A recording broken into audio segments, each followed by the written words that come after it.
Library. I'm Julie Meredith. I'm the library director here. I'm really excited that you're here today.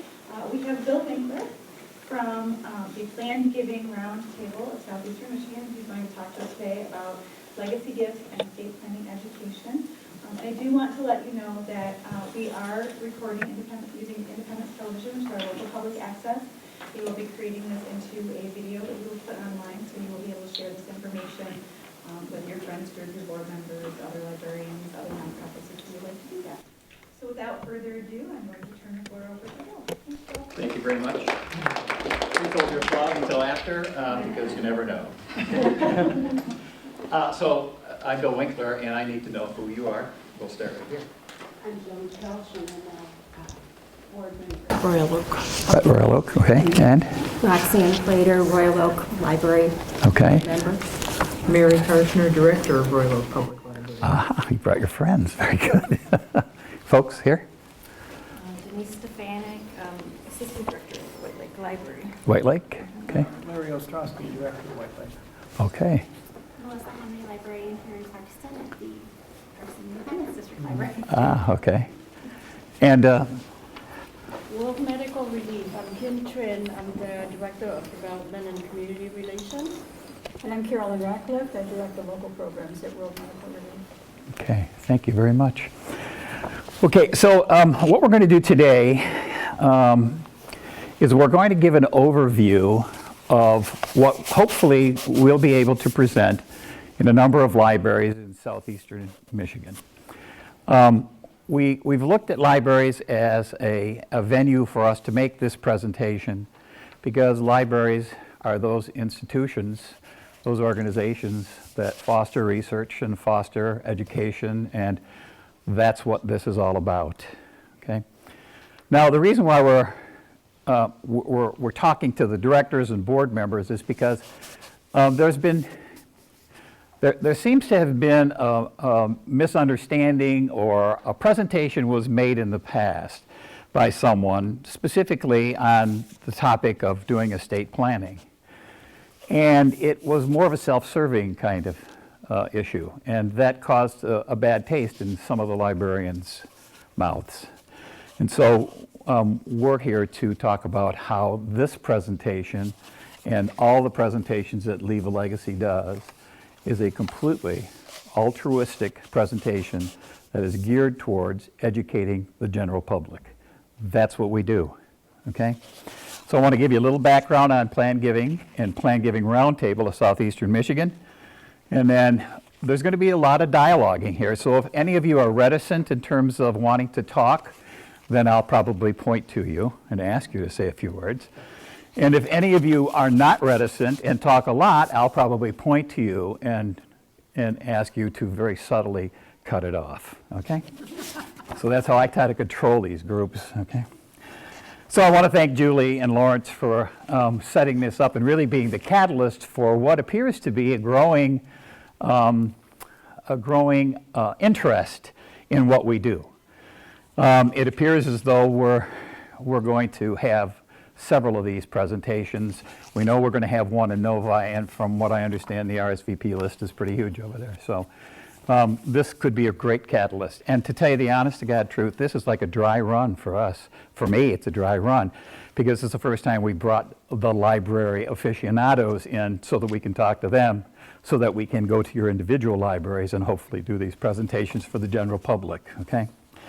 So thank you, Julie, thank you, Lawrence, for setting this up, and thank you all for taking time from your schedule to come and listen to what I hopefully will be entertaining information to you, okay? So the Plan Giving Roundtable.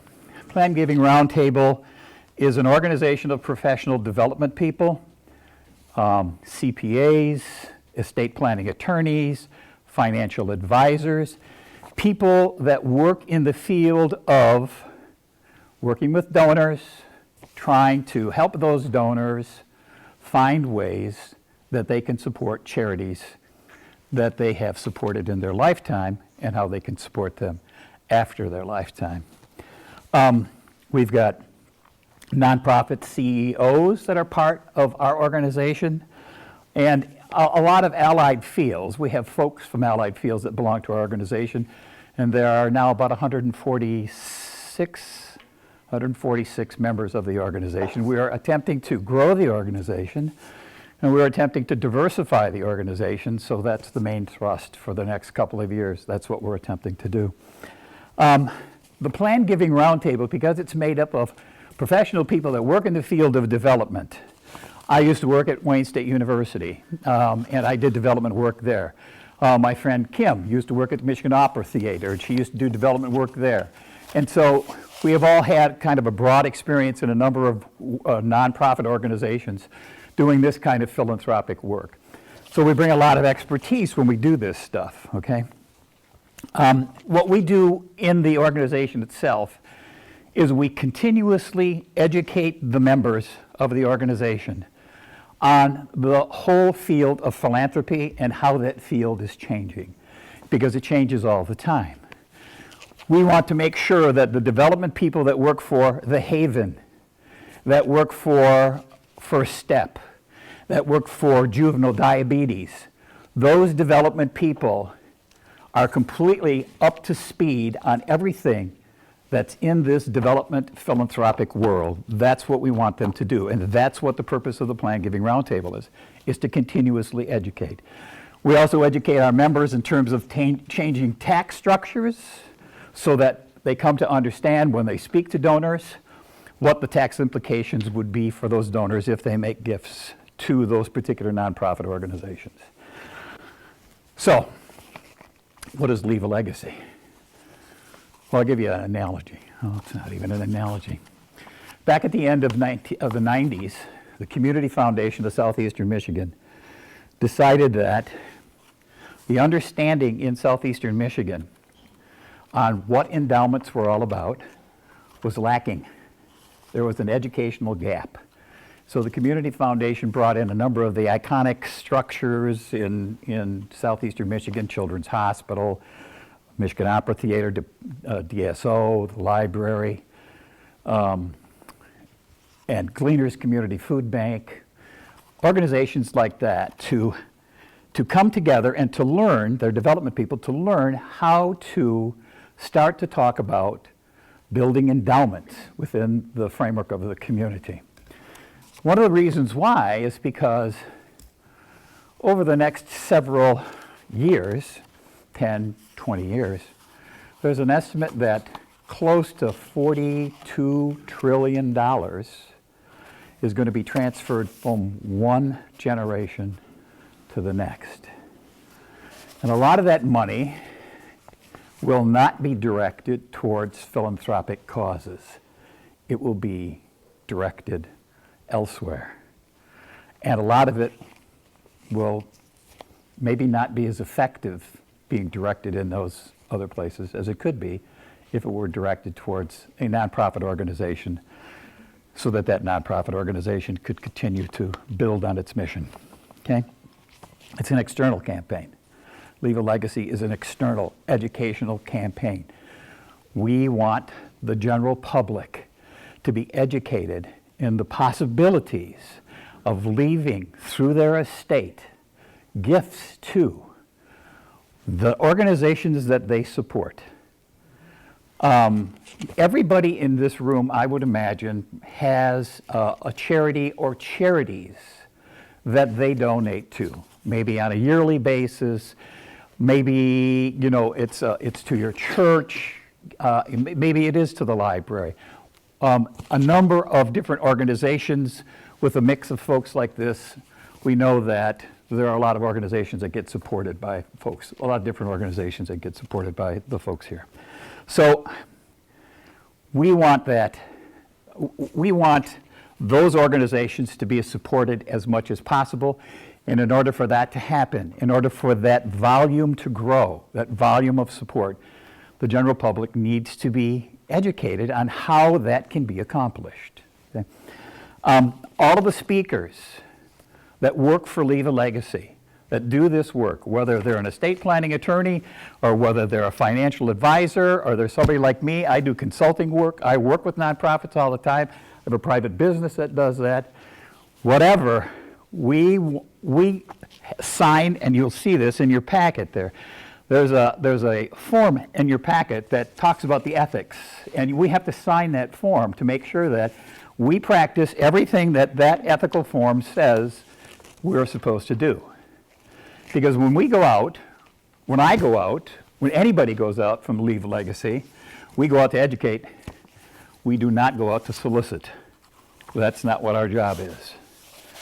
So if any of you have any apprehension that if we were to come into your library and we would talk to the constituents that came into that library, and this would be a self-serving presentation, and we would solicit for gifts for particular organizations, or if I'm a financial planner for my business or an estate planning attorney for my business, that is not going to happen. Okay? All right, so the Code of Ethics. I already talked to you about the Code of Ethics. So why do we pick libraries? Well, because we have a lot of people that walk through libraries. There's a lot of folks that come here. Again, as I said earlier, there's a lot of research that's done here. There's a lot of education that's done here. People come here because of what libraries represent in their communities. It's a neutral venue. And it's like so many other venues, like the Rotary or the Kiwanis, or those are other organizations, churches, that we would love to and have in the past made presentations. So we look for organizations where we can come in and we can continuously talk about this educational process, this process of elaborating how people can support organizations that they do in their lifetime and how they can support them after they pass through estate planning. So when you look at libraries, I know that libraries sometimes struggle with their budgets, just like so many other nonprofit organizations in the region, all over the country. So one of the things that we like to talk about is we like to talk about taking control of your budget. A lot of nonprofits rely on external sources for the funds that control their budget. Out here, it was the tax base, real estate tax base, and when the real estate values went down, money to support the library went down. I don't know whether any of you were affected by that. Well, I guess you were. So, when you rely on other entities to support your budget, then you're not in control of your own budget. When you talk to people that love the library, that could probably help the library through estate planning, through helping to build, let's say, an endowment, okay? That's the kind of presentation we like to make to folks, to have them think through. If we created an endowment here that, say, had, I don't know, how much, Julie? 30 million? Okay. I mean, how many programs could you enhance with the money that came out of that endowment, right? And so it's talking about how the endowment is built and talking about how the cash comes out of an endowment, giving people a picture of how that endowment would substantially support nonprofit organizations, not just libraries, but every other nonprofit organization. And we use the libraries to bring that message across. That's what we want to do. So, what we're going to do now is I'm going to run through very quickly a Leave a Legacy presentation. And then at the end, I want to talk about how we can, how you, as library folks, can help to facilitate this educational process, how you can reach out into the community that you are part of with other nonprofit organizations and try to facilitate this educational process for them so that the community as a whole can start to build. It's sort of the John Kennedy raising all boats phenomenon kind of thing, and that's what we're really trying to do. If we can educate the general public and we can get folks to understand and see how that kind of planning, that estate planning, can benefit organizations like the library, like Haven, like First Step, like those other organizations. All of those organizations will benefit from that, and that's what we're trying to do. That's why we call it altruistic, because we want those organizations to survive. Okay, so after this is over with, I want to talk about how libraries can continue to facilitate this and maybe do a better job of marketing this pre-event, during the event, post-event. We'll take a look at that, and I want to get your input here because I want you to think about, after you see this, how we can move forward to make it a better experience for the folks that quite possibly could come to your library to see a presentation like this. Okay? So, can you hit that? Yeah.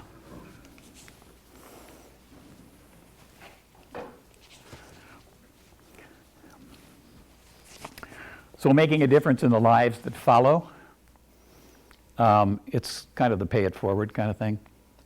And I think it has, it resonates. It resonates with me, and I'm sure it resonates with a lot of other people too. Okay? So you know that, we went through that. Okay, let's do the DVD, yeah.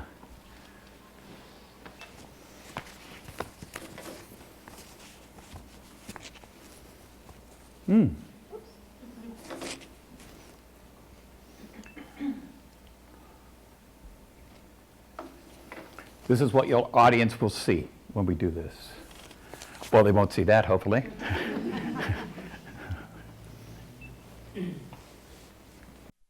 Hello, my name is Bill Cobbs. I'd like to tell you about a few people who have made an extraordinary difference in the lives of others. People who exemplify the Leave a Legacy mission.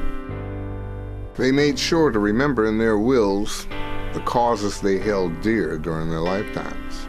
And now, their legacies live on. In her life, Leah McCartney broke down barriers. Leah was the first African-American woman to earn a law degree from the George Washington University School of Law. And she went on to become the first female judge in her community. Even though she died in 1984, her name and love of education live on.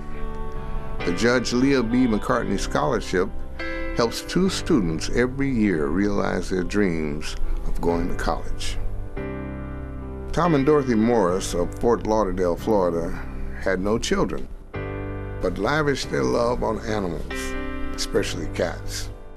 When Tom and Dorothy passed away, they left their life savings to establish scholarships for aspiring veterinarians. Today, their request provides several scholarships every year. Jack Eggers worked most of his life as an elementary school janitor and was beloved by all who knew him. In 2003, Jack fell ill with an aggressive brain tumor. He had lived a quiet, modest life, blessing those around him with simple acts of encouragement and love. But Jack had one last blessing to give. He left every penny he had saved through his lifetime to his school, church, and community foundation. Today you can hear the laughter of children playing on the Jack Eggers Memorial Playground and see them growing in wisdom in the updated school library. These wonderful people have continued to make a difference for others, even when their love can only be fondly remembered in our hearts. These true stories remind us that we all have something to share, that we can make a difference in the lives that follow. Make a difference. Include a gift to your favorite charity in your will or estate plan. To find out how, visit leavealegacy.org.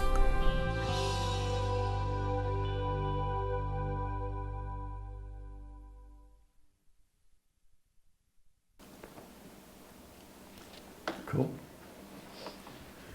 So, as we process through this presentation, that's the first thing you see, is that public service video. These are some of the stats, okay? You can read that. Actually, what you need to know is that the Leave a Legacy program here in southeastern Michigan, sponsored by the Plan Giving Roundtable, is one of the most vibrant in the entire country. Our organization here, which is one of how many organizations across the country, Laura? Hundreds. There are councils all across. Councils in every across, state. yeah, and I in every don't state. know exactly how many. And what we do here in Michigan is sort of a template for success, because we do more of these programs We have more people joining our organization, and the Leave a Legacy program is as vibrant as it can possibly be, based against all of the other Leave a Legacy programs through the organizations across the country. Okay, so the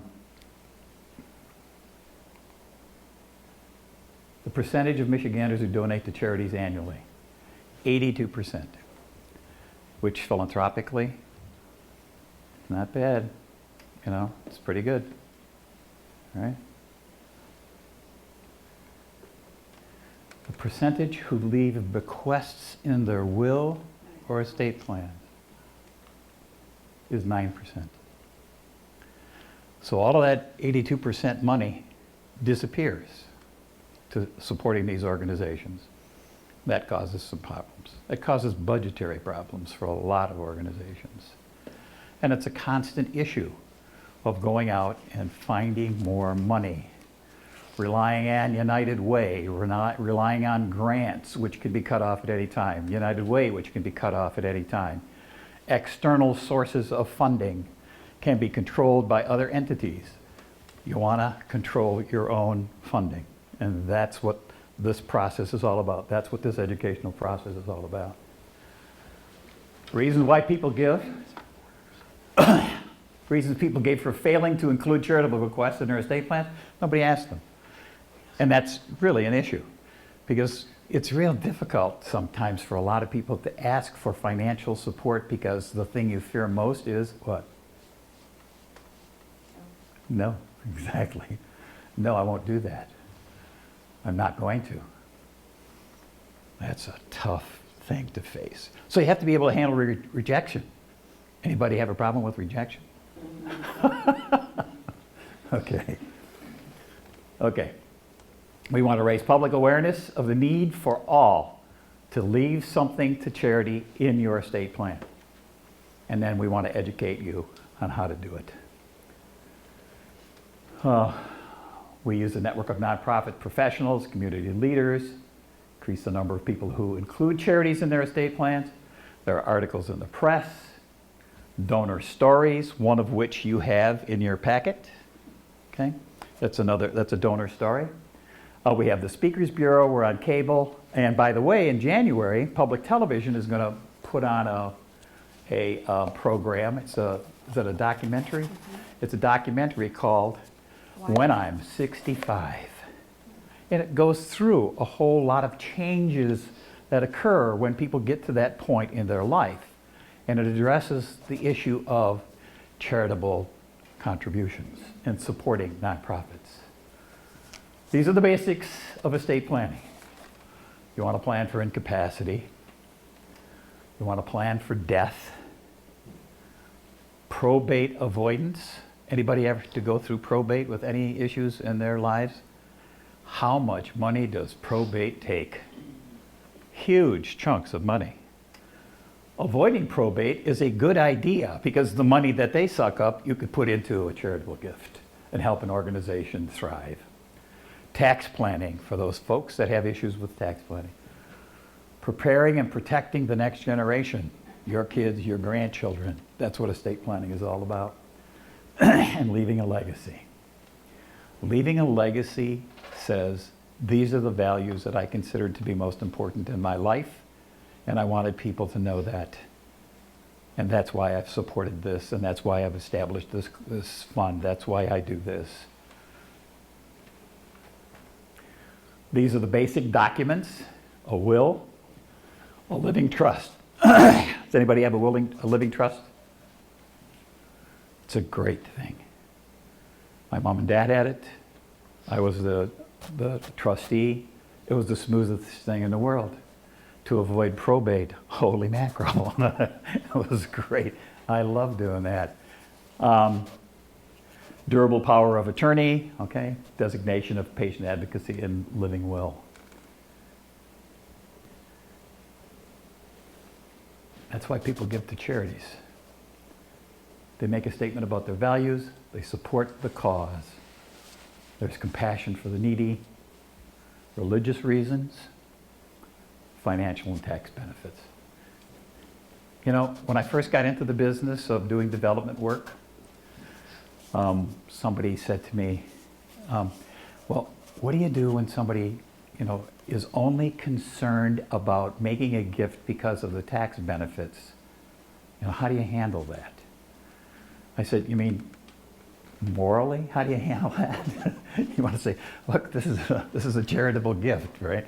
And if you don't set it up the right way and I don't get the best tax benefit, then I'm going to take it someplace else because I'm looking for tax benefits. I'm not looking to support whatever your organization is, okay?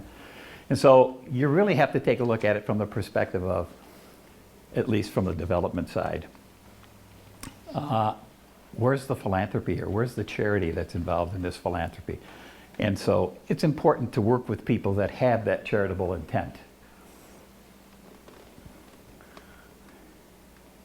Here's a story. Okay. Alice is a widow, retired secretary,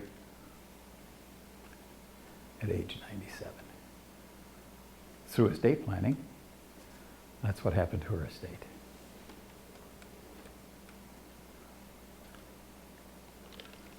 We should have music behind this, you know? We're gonna beef up this presentation. We're gonna put music behind it. Compassionate music, that's what we're gonna put, okay? So these are the benefits. So I'll just tell you real quickly. A long time ago, my wife and I talked about setting up, through our trust, some kind of a gift, an endowed fund. And because I had a grandson who was autistic and blind. And I was working at Wayne State, and I was working with Kresge Eye Institute, and we just decided that it would really be a cool thing to start a research fund there that we could endow. You know, after we both passed, some of our estate money would go in there and would really beef up this research, right? And so I am amazed at how large this endowed fund has become. My wife passed about 6 years ago, and in lieu of flowers and all of that stuff, I asked people that attended to make donations to this research fund, and it just blew up. And now they're doing retinal research at Kresge Eye Institute with this fund that was set up with really kind of moderate amount of money. You know, it wasn't a huge chunk of change, but now it's having a real dramatic effect on what retinal research is all about. And that was through the assistance of an attorney that showed me how that thing could work. It says something, well, I mean, I think it makes a statement about what's important. It certainly was important to me just basically because of my grandson, but I think it makes a difference. And I know everybody in this room has particular emotional connections to various nonprofits that they're connected to. And those are the nonprofits that really need your support, okay? So the benefits are income tax deduction, elimination of capital gains tax on appreciated property, and a removal of property from taxable estate. Now, as you go through this thing, I mean, we're blazing through this thing. What will happen is the person that makes these presentations will start to explain what all of these things mean. We'll put some more meat on these particular topics here, okay? And I just wanted you to know that. It's just not going to be reading these things. It's going to be putting meat on what does that mean? How would that work? Particularly when you're talking to the general public, that's what folks want to know, okay? So this is how you do it. You can make bequests in your wills or trusts. You can bequest via beneficiary designation, through life insurance. You can take a policy that's a paid-up policy, and you can make the beneficiary of that policy a charity, so that when you die, the death benefit goes to the charity. There are all kinds of things that you can do with a life insurance policy. If you own it and you make payments on it, then those are tax deductible payments. So there's all kinds of stuff that you can get out of this this process of structuring an estate plan. You can do it with your retirement or your IRA, and then pay on death. Gifts where the donors or family retain a partial interest, and I'll explain that in just a couple of seconds, all right? And the rest is given to charity. It's called a split interest gift and gift of life insurance policy. That's how you do it. Types of property that could be used to give to charity. These are all the types. You can use cash, securities, real estate, personal property, and life insurance. And these are the benefits to the charity. Okay?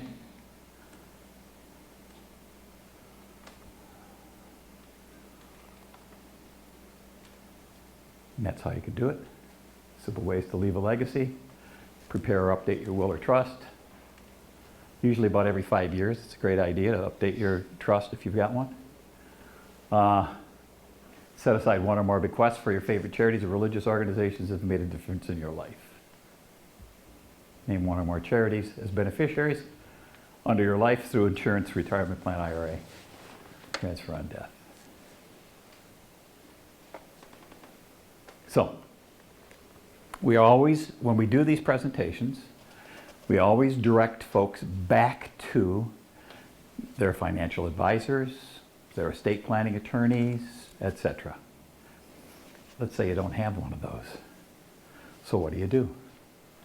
Well, what you do is you get hold of Leave a Legacy, and then you're given several different options in terms of folks that you might want to talk to. And then usually what I used to do when I was at Wayne State is I'd give the name of about 4 or 5 attorneys to somebody and say, interview them. See which ones you're familiar with, see which ones you feel comfortable with. And then if that's the one you want, then use that attorney. I've worked with all 5 of these attorneys and I know they're all good. You can decide which one you want to work with. Okay? These are simple ways to leave a legacy. Through a charitable gift annuity, charitable remainder trust, and there are 2 different kinds of charitable remainder trusts. So if you take a look at that sheet, that blue sheet that's got the flow on it, charitable gift annuity. I wanted to put a model of what that looked like in this packet so you can get an idea of how that works. So let's assume then, this is just an example, so let's assume then that Rich Donor, that's Richard Donor, okay, put in $50,000. And it's a charitable gift annuity. So what happens is that you receive, this is called a split interest gift. This is an example of a split interest gift. So you put in $50,000 and through the course of your lifetime or 20 years, whichever comes first, okay, you receive annuity payments. You can see at the bottom, you have income tax deductions on this $50,000, and you could save $5,100 in taxes. Then the annuity of $2,900 is paid to you every year. Tax-free amount is $22,4460, and that $22,4460 is tax-free because the money you put in, the $50,000, was money you already paid taxes on, and then that's money you're getting back. Okay? And so the estimated payout in one lifetime, based on this person's age of 72, actuarially, you're going to get back $44,950. The effective payout rate is 8.4%. And at the end, when you pass, the charity is going to get about $18,000. Now, let's just assume that there's a donor who has contributed to, let's say, the library, right? And that donor has made contributions on a regular basis to support the library because they love the library and they want the library to maintain its viability in the community. As folks make gifts like that, this begins the discussion of, can we talk about an estate gift so that when you pass, there'll be something to come in and sort of form a capstone for the funds that you've already given to us. And so what happens in the development world is you work towards building an endowed fund that monies from various sources can get poured into. And then as that endowed fund builds, the monies that come out of that endowed fund become larger and larger. An endowed fund has to pay out 5% minimum. So as it gets larger, that 5% becomes bigger and bigger, and that's the money that could substantially affect the bottom line budget of every library in the region. If you can build that endowed fund, that will give you a lot of security, because you know that every quarter or every year, you're going to get a substantial check from a growing endowed fund. And you can direct your donors into that endowed fund, which would create an even more substantial payout as it grows. And that's what large organizations that are nonprofits do. And United Way is in the process of doing that right now. So when presentations are made like this, and we're gonna add some things into this presentation, so and it'll be more of these kinds of examples of what does a remainder trust look like, and what are the two differences between the annuity and the unit trust. That's an important distinction for a lot of folks. What fits better for somebody that's 78 years old as opposed to somebody that's 65 years old? Is there a better fit? So that's what we do, okay? There you go. And that's basically the presentation. There's a lot more elaboration. That's not what we're here for. We're just here to let you know, if you were to bring us into your library, there would be somebody that would make this presentation or something that looks closely just like this presentation, and it would be someone that would elaborate through each one of those slides and additional slides that we're going to put in here on the impact of doing legacy giving on whatever organization is represented in the room. You know, whether it's the general public, just getting them to focus on the idea of leaving a legacy for those organizations that they want to support. So it is not specifically bringing people in from the general public and saying, we would like you to think about supporting the library. But when you look at this, you say, let's just, for example, say you were somebody that wanted to leave a gift to the library. This is how it would work. Okay? So what we're really trying to do is we're trying to plant the seed in everyone's mind. And if you look at that other sheet of paper that I left in there about the young woman who at 6 years old lost her parents and was raised by the folks at Sarah Fisher. Okay? There are going to be a lot of donor stories. It's imperative that you talk about donor stories, because donor stories make it real. These are real people. Those people in that DVD were real people. Those donor stories really cement the whole idea of legacy giving. It talks about their values, and you have the same values. Maybe different organizations, but basically the same values. Okay? So this was something that I had actually talked to the folks over at Sarah Fisher. This is really kind of a unique thing. The daughter of this woman wanted to support Sarah Fisher to whatever extent she possibly could out of this lady's estate. And so the family carved out this $3,000 to support other young women that were in Sarah Fisher at the time. This would have been a great example. This is another topic I think that needs to be talked about, and we'll probably include that in the revised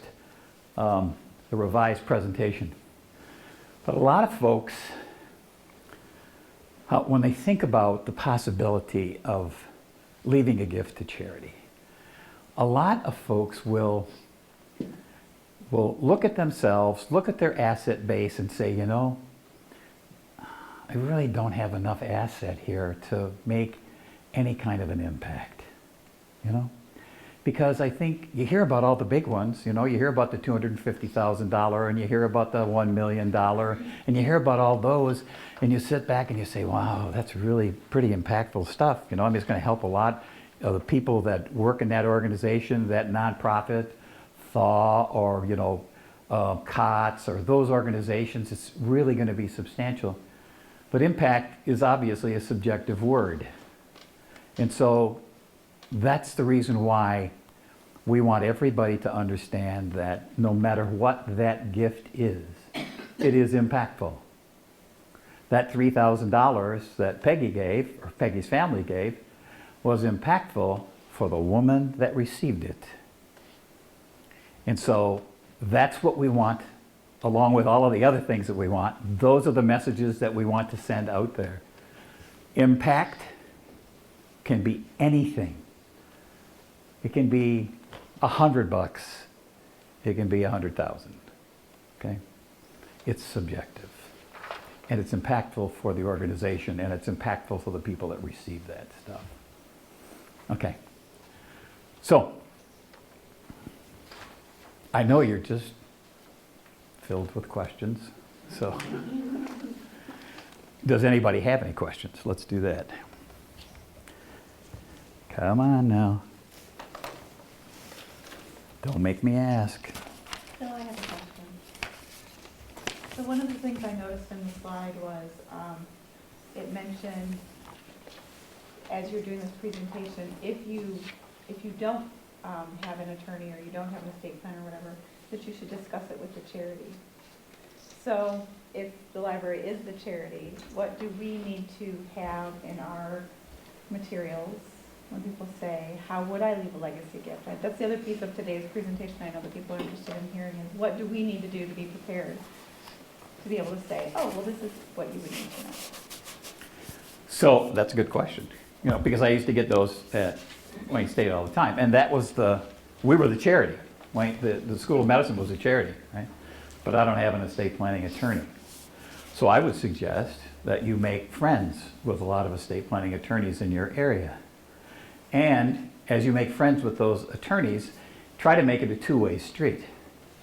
Because realistically, development people are out there talking to donors all the time, trying to get donors to think about leaving legacy gifts through their estate plan to these various nonprofit organizations. And so when a donor says, yeah, I want to do that, yeah, I want to create a charitable remainder trust, what do I do? Well, as a development person, unless you're an estate planning attorney, what you do is you turn that person over to a list of estate planning attorneys, because you don't do that. Attorneys do that. So really what we're doing is we're headhunters. We're out there talking to donors, and we're bringing business to estate planning attorneys, financial advisors, people that can work with these donors to make these gifts come true. So I would say you get a list of maybe 3 or 4 estate planning attorneys. Maybe do some background. Librarians are good for research. So do some background on them and, make sure that they don't have any felonies. And then use them as and call them up and tell them, we're doing this, we're trying to build an endowed fund here. We'll be talking to some prospective donors possibly. And so we'd like to include you on a list of estate planning attorneys that we might be able to reference these folks to. From the library's perspective, if we don't already have some sort of an endowment, we have friends organizations, but our friends organizations usually have, a checking account, so when donations come in, but you're talking about endowment funds. Should the library be considering the creation, maybe through their friends group, of an endowment fund that would facilitate these donors being able to make a donation directly? Absolutely. So I'm on the board of the ARC. Is anybody familiar with the ARC? Okay. The ARC is a organization that works with developmentally disabled and intellectually impaired children and adults. Okay? And it works towards inclusion. So I'm on the board of the ARC in Wayne County, one of 5 ARCs in Wayne County. And so the ARC of Wayne County, or in Northwest Wayne County, is inherently dependent upon a number of outside sources for its funding, along with membership. People, send in membership dues, okay? But it's also inherently dependent upon United Way, and it's dependent on community mental health, because community mental health gets general fund dollars from the state, and so they send, a proportionate amount of those general fund dollars to ARCs, okay? Well, when things got bad, United Way cut us off, told us we had to reapply. Now, this is a small nonprofit organization. Our budget's probably $600,000 a year. We could have been out of business very, very quickly because we were inherently dependent upon outside resources to provide us with the money in order to do our operation, in order to run our programs, in order to expand our programs. If we didn't have that money, we couldn't do any of that stuff. So we started to talk about the possibility of building an endowed fund so that we could take control of our own funding. We could take control of our own budget. Same thing happened at Gleaners. When I was on the board at Gleaners, same thing happened. They were dependent upon gifts that came in from the general public. They were dependent upon agencies that would support them. And once that happened, you turn control of your organization financially over to external sources. That is not a good model for sustainability. So building an endowed fund, I would recommend that to any nonprofit organization, because that will provide, and it doesn't happen overnight, obviously. It takes time to build this because you have to create the mentality out there. You have to create the awareness. Thus, the Leave a Legacy program. You have to create that awareness and that education, and as you do that, you build this endowed fund and you start to solidify your budget. That, to me, over an extended period of time, 5 years, 7 years, 10 years, will increase the viability of your organization, will provide you continued viability into the future. And what it offers is it offers an opportunity for those folks that want to help in a much bigger way. Because if you can build this endowed fund and you can dump more money into this endowed fund, and then, all of a sudden at the ARC, one of the clients had passed. And the father and the mother came into the ARC, to the office, to see the executive director, and they brought a check for $114,000 to give to the executive director from this kid's uncle, who was never married, was an engineer, saved all of his money, and watched what the ARC did with his nephew and how they worked with the family. And he wanted all that money to go to the ARC to help support the kinds of programs that ARC does. And when they gave her the check, they said, oh, by the way, in January, there's a whole lot more coming in your direction. That was the triggering event to build an endowed fund. Because you put that in there, and now you start an endowment campaign, which is an educational process for the general public, for the people that are part of what your organization is, and you educate them on how you can solidify this library, this organization. Go ahead. Is endowed fund sort of a legal term? Or, we've had people leave us money Yeah. at our library. We have that money. Should we somehow set up some sort of a special designation for it? Or what? Yeah, you find an institution like a bank, okay? And you put that money into a fund, and you create an endowed fund, and you create the criteria for the use of that money in your endowed fund, okay? Usually what happens is when you create an endowed fund, you say that, the endowed fund will pay out 5% every year. And so you set up the legal documents for that endowed fund, you create the criteria on how that money is going to be used. And you have to be very conservative when you do that. Because I know of some organizations who have an endowed fund and they take 20 to 25% every year out of that endowed fund, which is a recipe for going out of business. Okay?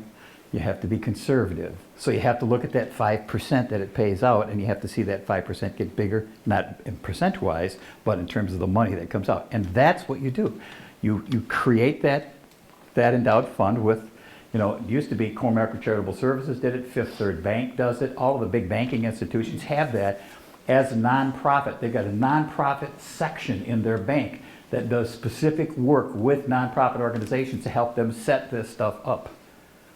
And then you sit down with your board, which is exactly what we're doing at the ARC right now, and we create the criteria for that endowment, how that endowment is going to work. And you have to stick to it.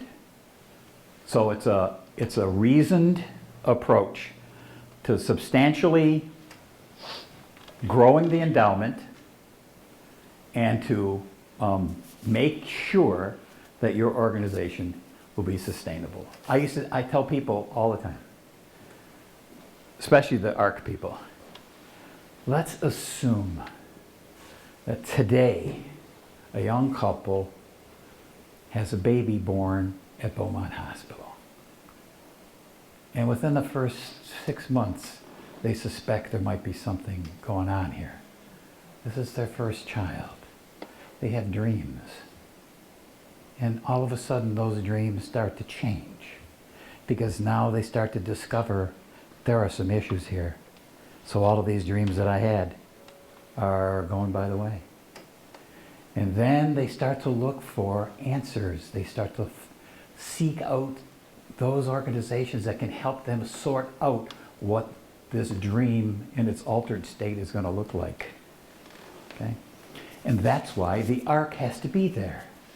It has to be there for the next 20 years and the next 30 years so that it can fulfill the questions, it can answer the questions that that young couple will have as that child grows.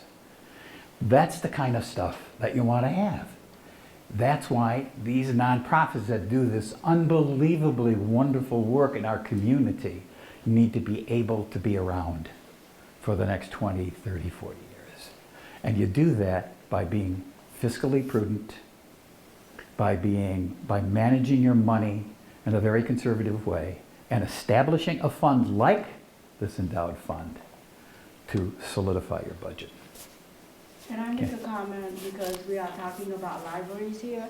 I live in West Bloomfield, and the West Bloomfield Library started an endowment fund a few years back. So you may want to get in touch with them as to how they set it up. But if you live with a 5% spending rule, it's very easy to go out and solicit your library patron using the 5% rule. Let's say that they have been giving to, the Friends of the Library usually have a dues of maybe $15, $20. I'll just take $20. If you tell them that if they have been giving $20 to the library every year for the last 10 years, 15 years, they take that $20 divided by 5 and multiplied by 100, right? 20 to the 5% rule. Then what they need to give, all they have to give to you is 20 to 5 is what, 4? 4 times 100, $400. If they can give you the $400 right now in one lump sum, it's an endowed gift, because you are only taking 5% from that $400 forever and ever. And that multiplied by the number of patrons in the library is going to assure the future of the library forever. So that's all that it means. Yeah, right, exactly. And that goes for a library, for any nonprofit with a mission. Exactly.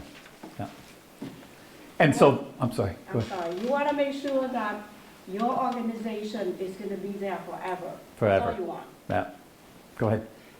I hear a lot, you have the NPR programming where they raise funds for the programs, and you can take it out $12 a month or $20 a month or whatever. Are libraries doing that, or is that nonprofits still elsewhere doing that kind of thing, where you can take a percentage and donate it monthly or something like that? Oh yeah, that's what I did at Wayne State.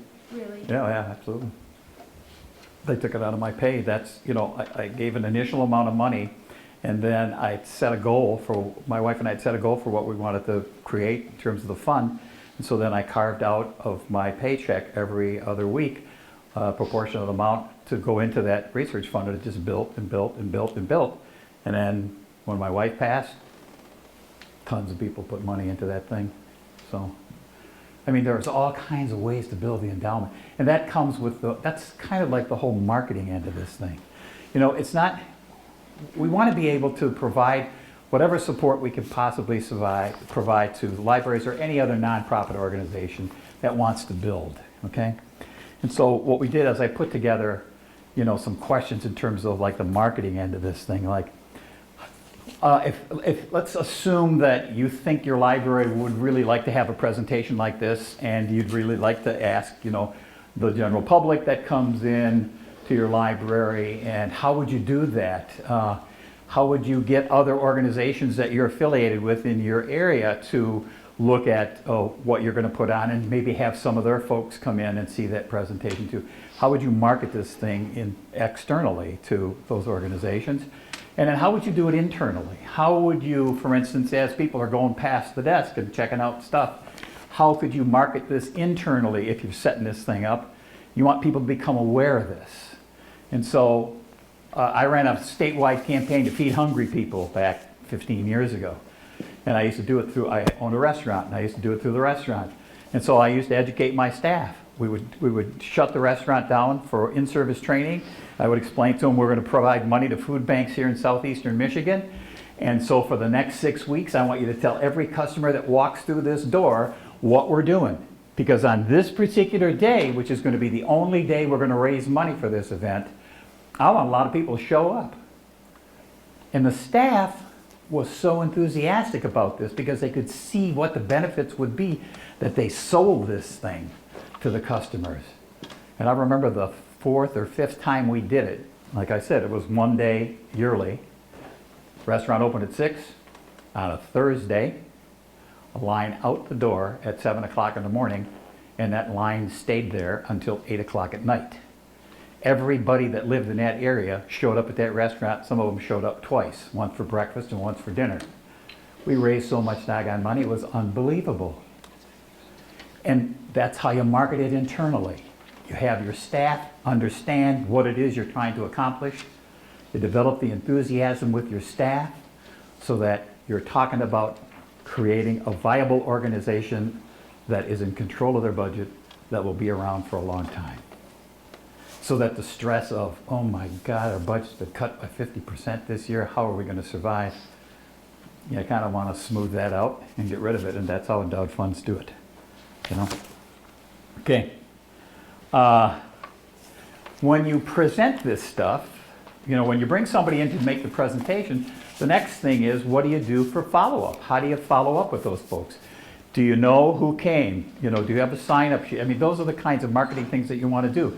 Would you send out a little postcard after, or send out a little memo, or however you communicate with the external environment? And maybe people that have never been here before but came in through other organizations.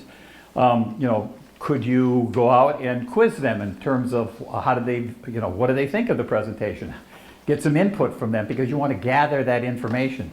In order for you to become better at talking to donors, you have to get how donors are hooked into your organization. That's part of the marketing process here. What affected you at this presentation? How, you know, could you see yourself engaged in something like this? Does it make any sense to you? Those are the things you want to pull in. That's called the best information you could possibly get on a donor, is that kind of qualitative information. It's all about gathering qualitative information. And then how do you collect data when people come in the door? Do you get their phone number? Do you get their address? Do you get their email address? Because if you're going to put on one of these presentations, you might have a lot of people that you've never seen before. Is it important for you to get that information? Yeah, it is. You know? And then could you share that with other organizations that had sent people in? Absolutely, you could share that. It's a collaborative effort here, because we're talking about community engagement. We're talking about raising the profile in a public way for all of these organizations. So that could be another way that you could market it to the outside world, okay? And then after it's over with, how do you do that? How do you follow up with that? You know, what kind of information can you get from a follow-up? Can you work with these other organizations to maybe put together a little questionnaire that could send out through all of those organizations? You know, because you're not in competition. You're in collaboration. every organization that does nonprofit work, every organization that makes your community a viable community, a vibrant community, needs to be able to survive. And if you work collaboratively, you can make that happen. And you can be in the forefront as the library doing that. Okay? We don't get any of that information. Leave a Legacy does not get any of that information. We do not want that information. As I said in the beginning, this is about educating. And I am hell-bent to educate as many people as I possibly can because I think it's important. You know? Every community. So, I know you got a lot more questions. Anything else? Yeah. When you asked about advisors in your area, Leave a Legacy, the people that partner with Leave a Legacy and help us support the campaign and the efforts that we put on, such as doing educational sessions like this, the advisors can ask to be on an online directory. So if you go on the Leave a Legacy website, there is an online directory, and it tells you if they're a development professional or an attorney or a financial planner or a CPA, and these people are open to questions. So if you find somebody in your area that happens to be an attorney, that you could start there. But it's also, you know, maybe you just have a question for another development person and you want to say, how did you do this at the zoo, or how did you do this at the opera theater? You know, Kim was, she was on that list. She was always open to questions. There are a lot of us that are members of the Plan Giving Council who are also members of the Estate and Financial Planning Council of Metro Detroit, Yeah. which is an organization of all estate planning attorneys. So we network a lot, and if you can either go on Leave a Legacy website and call any of us, email any of us. If we know anything, we'll help you. That's what we're here for. You know, we're pumping up the boats. That's what we're trying to do. So we want to create a flotilla. That's what we want to do. Here's the information. Okay, there's a telephone number. You know.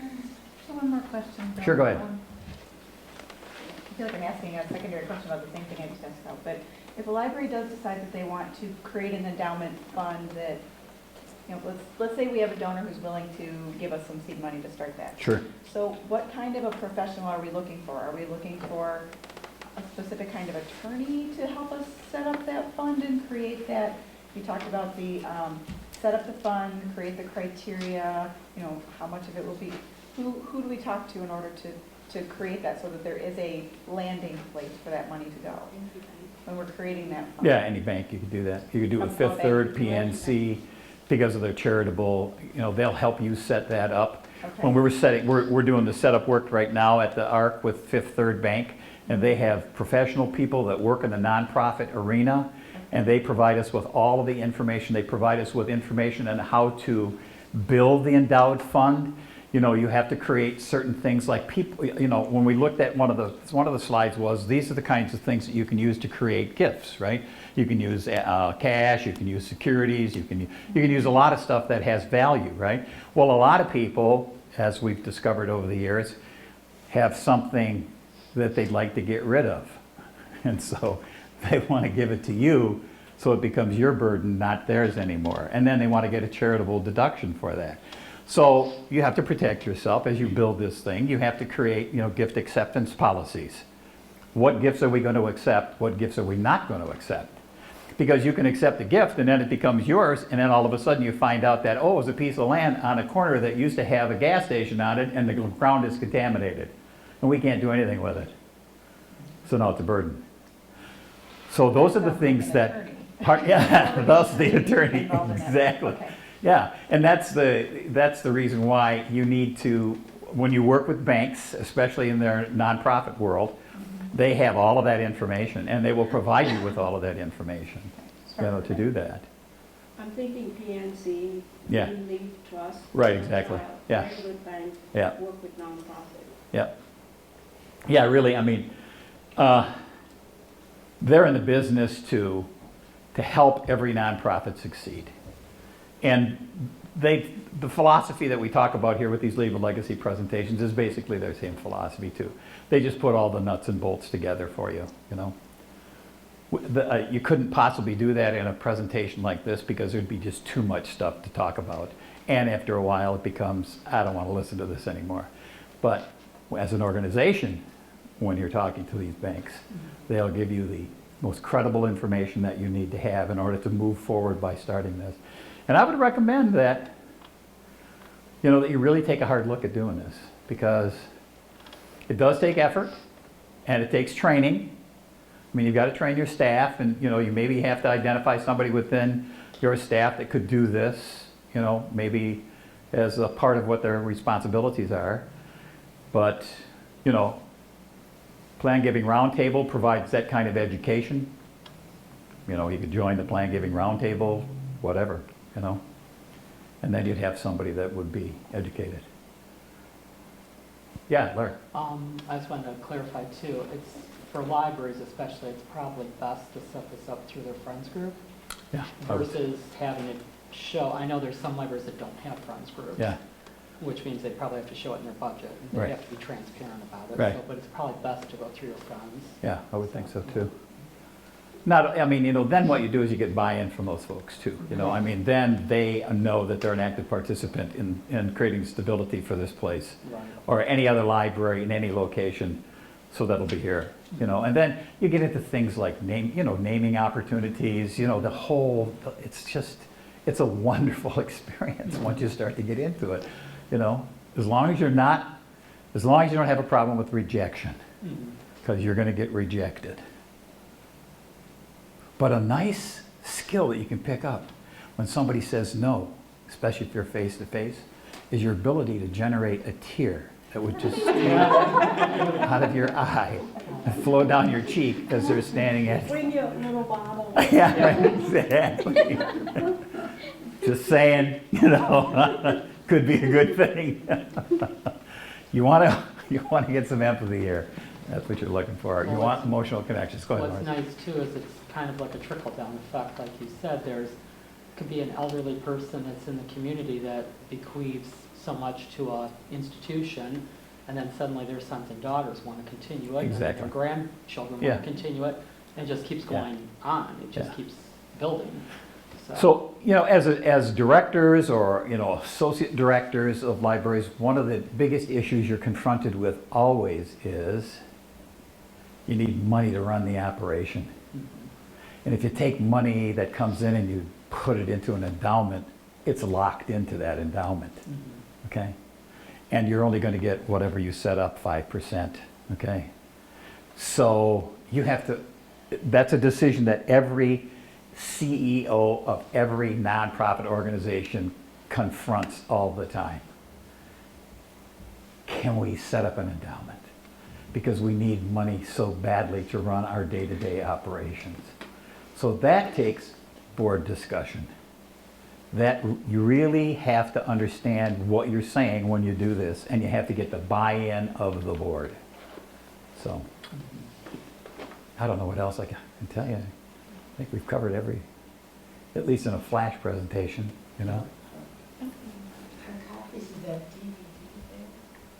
Oh, they're going to, the DVD, they're going to put it on online. Okay. Yeah. So, the only thing I would ask is that you consider having Leave a Legacy come in and make a presentation. And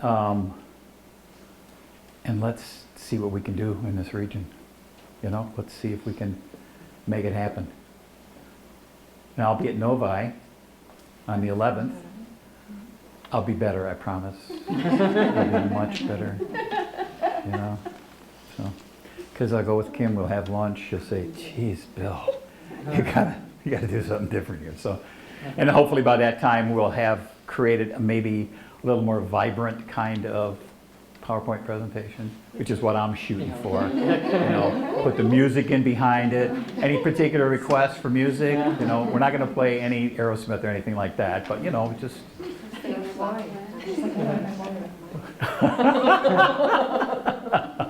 So I think that's that's what we're going to do. We're going to really take a hard look at this DVD, at this presentation here. The DVD speaks for itself. It's a really pretty good DVD. One of the things that you can do when you think about marketing this thing is you need to start telling the people that come through here, there's just going to be this thing on public TV when I'm 65, and start to look for those things that would lend itself to enhancing the idea of doing legacy giving, of supporting nonprofit organizations through your estate plan, et cetera, et cetera. May is Leave a Legacy Month. There's a lot of PSAs that are on about Leave a Legacy. You could tune your general population into those kinds of things too. Those are things that we can help you with. Go ahead. In terms of demographics and your marketing, this kind of thing, is it more marketed to the more senior members of the community, or are you getting as much contribution from younger members of the community as well? Usually it's probably more senior members that do endowed funds, especially if they're doing like split interest gifts and stuff like that.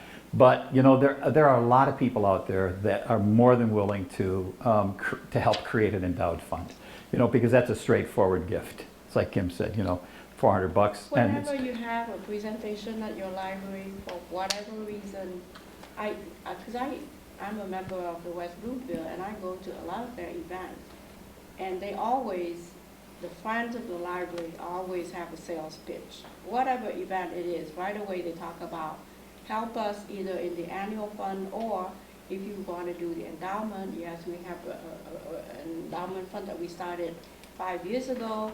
And if your annual gift is right now $20, divide by 5, multiply by 100, you give us that sum right now, and you will never have to give us another dime again, because that money is going to be locked up in our endowment fund, and we draw 5% interest from it, which is the $20 that you have been giving forever. Yeah. So they always make the pitch at every function, and it works. And then they have these little slip with name, address, email, and right away, they have the people pick up those slips, and then you're on our list. We're going to send you whatever information we have for next year's event. Social I think media. it's a good marketing. Social media is the way to do it. Electronically, gather as many emails as you possibly can. God, I had something I was going to tell you, and I can't remember it now. That was so important.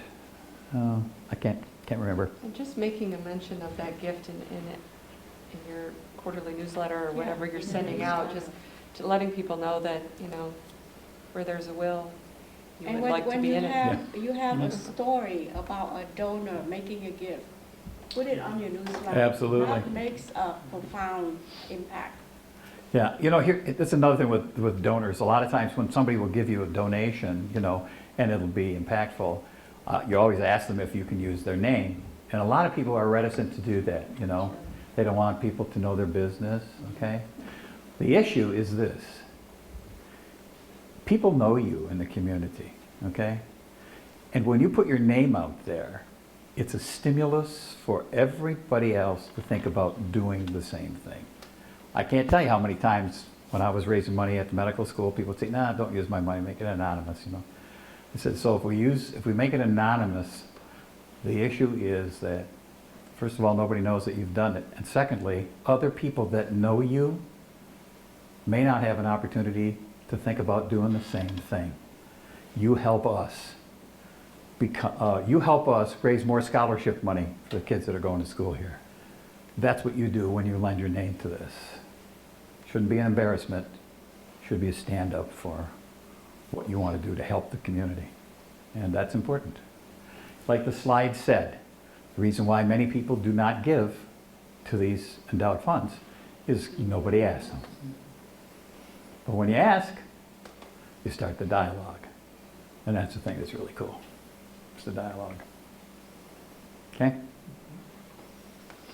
So, Julie knows how to get a hold of me. If you want to do these presentations, as I said, I promise I'll be much better the next time. Okay? Thank you very much, folks.